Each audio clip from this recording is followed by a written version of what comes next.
नमस्कार, आप देख रहे हैं न्यूज़ 18 और आज हम बात करेंगे तहव्वुर राना के बारे में, जिसके बारे में ये खबर है इस वक्त कि तहव्वुर राना भारत पहुंच चुका है। जी हां, तहव्वुर हुसैन राना को भारत लाया गया है और फिलहाल वो एनआईए की कस्टडी में है। तहव्वुर राना पर इल्ज़ाम है कि उसने भारत में 26/11 हमले में एक मुख्य भूमिका निभाई। वो भूमिका क्या थी, वो आज हम आपको तफसील से बताएंगे। साथ ही आपको ये भी बताएंगे कि भारत तहव्वुर राना को लेकर आ गया है, लेकिन क्या तहव्वुर राना पर कोई केस, नया मुकदमा या उसको फांसी दी जा सकती है। जैसा कि हमने देखा था कि कसाब के मामले में जो एक पाकिस्तानी टेररिस्ट था मुंबई हमलों का, उसको भारत ने फांसी दी थी, लेकिन तहव्वुर राना के मामले में क्या उसको फांसी दी जा सकती है, आज हम इस पर बात करेंगे। तो खबर ये है कि तहव्वुर राना को भारत में लाया गया है, लेकिन उसको फांसी नहीं दी जा सकती। बेसिकली भारत और अमेरिका के बीच में जो प्रत्यर्पण संधि हुई है, उसके मुताबिक भारत केवल एक मामले में उसको आधार बनाकर उससे पूछताछ कर सकता है या सज़ा दे सकता है। लेकिन अगर उस पर दूसरे मामले लादे गए या वो मामले भी लादे गए जिसमें सज़ा का जो प्रावधान है वो फांसी है, वो नए मामले उस पर नहीं चलाए जा सकते। बेसिकली ये भारत और अमेरिका के बीच में जो एक्सट्रेडिशन ट्रीटी है, उसकी एक शर्त है। इसी शर्त के मुताबिक तहव्वुर राना को भारत लाया गया है, अमेरिका ने सौंपा है। अब देखना होगा कि उस तहव्वुर राना क्या पाकिस्तान के जो उस समय आका थे, जो आतंकवादी थे, उनके बारे में कोई नई जानकारी भी देगा। लेकिन अगर आपको ये भी जानना ज़रूरी है इस वक्त कि तहव्वुर राना का इतिहास क्या रहा है, कैसे उसने मुंबई हमलों पर अपनी जो उसने एक काला किरदार निभाया, वो कैसे निभाया और कैसे उसने वो काम किया जिससे 166 लोगों की जान गई। बेसिकली तहव्वुर राना पाकिस्तान की जो फ़ौज है उसमें एक मेडिकल ऑफिसर था। मेडिकल ऑफिसर होने के बाद जब वो रिटायर हुआ आर्मी से, तो वो सीधा जा पहुंचा कनाडा। जैसा कि आपको मालूम होगा कि पाकिस्तान आर्मी के ज़्यादातर अफसर, जैसे उनकी फ़ौज की नौकरी पूरी होती है, ज़्यादातर, मैं सबको नहीं कह रहा हूँ, लेकिन ज़्यादातर उसमें ऐसे होते हैं कि जो वेस्टर्न कंट्रीज़ का रुख करते हैं। तो तहव्वुर राना भी एक ऐसी ही फैमिली से आया था जिसने सेना में वो एक कैप्टन रहा, मेडिकल ऑफिसर रहा। जैसे ही नौकरी पूरी हुई उसके बाद वो कनाडा पहुंचा। कनाडा पहुंचने के बाद वहाँ उसने अपना ट्रैवल और इमिग्रेशन का बिजनेस शुरू किया। कनाडा में जाहिर है नॉर्थ अमेरिका में रहता था, तो उसके संपर्क में कुछ पाकिस्तानी मूल के अमेरिकी भी आए, बाकी कैनेडियन पाकिस्तानी भी आए। तो उसी में एक बंदा था जिसका नाम था रिचर्ड डेविड हेडली। बेसिकली ये उसका इंग्लिश नेम है, लेकिन उसका असल नाम जो था वो था दाऊद गिलानी।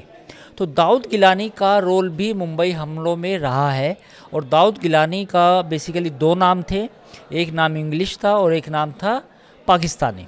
तो दाऊद गिलानी की कहानी भी काफ़ी दिलचस्प है। बेसिकली दाऊद गिलानी के जो पिता थे वो कनाडा जाते हैं, वो अमेरिका जाते हैं, माफ़ कीजिए, और अमेरिका में जाने के बाद वो एक अमेरिकन वुमन से शादी करते हैं। अमेरिकन वुमन से शादी करने के बाद जो बेसिकली पाकिस्तान की एम्बेसी में काम करती है, तो उनके दो बेटे होते हैं। उस बेटे में से एक का नाम है दाऊद गिलानी।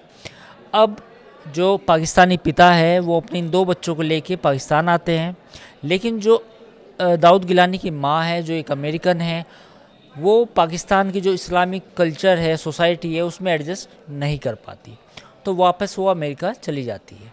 तो दाऊद गिलानी जब बड़ा होता है, 17 साल का होता है, वो वापस अमेरिका जाता है और अमेरिका जाने के बाद अपनी माँ के साथ रहना शुरू कर देता है। जो उसकी माँ होती है वो एक डिपार्टमेंटल स्टोर में काम करती है, तो वो उसके साथ उनका रहना लगता है। अब दाऊद गिलानी चूँकि पाकिस्तान में रहा है, तो उसका दिमाग भी थोड़ा सा रेडिकलाइज हो चुका है, और वो पाकिस्तान के जो आईएसआई है या जो भी पाकिस्तान आर्मी के कुछ अफसर हैं जो चाहते थे, जो भारत पर नई रोज़ साजिश रचते रहते हैं, वो उनके संपर्क में आता है। पाकिस्तान की तरफ से उसको निर्देश मिलता है कि वो भारत आए, भारत में ताज होटल और जो बाकी जर्मन बेकरी, इनका पूरा मुआयना करे और पूरी जानकारी वो पाकिस्तान की आईएसआई को दे। तो रिचर्ड हेडली उर्फ दाऊद गिलानी के इस काम में जो मदद करते हैं वो मदद करते हैं तहव्वुर राणा। जी हाँ, तहव्वुर राणा का ताल्लुक भी पाकिस्तान फ़ौज से रहा है। ये पाकिस्तान फ़ौज में काम कर चुका है। अब ये कनाडा में रहता है, लेकिन कनाडा में रहने के कारण इसके पास बेसिकली इसने वहाँ को खुद को बिजनेसमैन दिखाया हुआ है। अब तहव्वुर राणा ने अपने जो उसकी कंपनी थी उसके ज़रिए डेविड हेडली या कहें कि दाऊद गिलानी को कहा कि मैं अपनी कंपनी के कागज़ दूंगा, उन कागज़ों के आधार पर तुम्हें इंडिया का वीज़ा मिलेगा और तुम इंडिया आ जाकर पूरी रेकी करना। तो तहव्वुर राणा ने इस तरह दाऊद गिलानी की मदद की। दाऊद गिलानी ने यहाँ की पूरी वीडियोग्राफी की, पूरी जानकारी जुटाई और वो जानकारी फिर पाकिस्तान आईएसआई को दी। पाकिस्तान आईएसआई ने उस जानकारी के बिना पर वहाँ पूरा एक प्लानिंग की। उस प्लानिंग में जो जिहाद के लिए जो बच्चे इकट्ठे किए थे आतंकवादी, उनको ट्रेन किया और उनको कहा कि आप ऐसे ऐसे जाएं और इंडिया में मुंबई पर अटैक करें। तो ये पूरी कहानी है, मैंने आपको समझाई कि तहव्वुर राणा का क्या रोल था, दाऊद गिलानी का क्या रोल था और पाकिस्तान की आर्मी का क्या रोल था। तो इस तरह इन तीनों ने मिलकर 26/11 में मुंबई पर एक कायराना अटैक किया और इस अटैक के बाद अमेरिका की जो एजेंसीज थी उन्होंने दाऊद गिलानी और तहव्वुर राणा इन दोनों को अरेस्ट किया। चूँकि इनके खिलाफ़ अमेरिका में केसेस थे तो अमेरिका ने पहले इनको तहव्वुर राणा को करीब 2013 में गिरफ़्तार किया था। अब 2025 है तो ये अमेरिका की जेल में बंद था।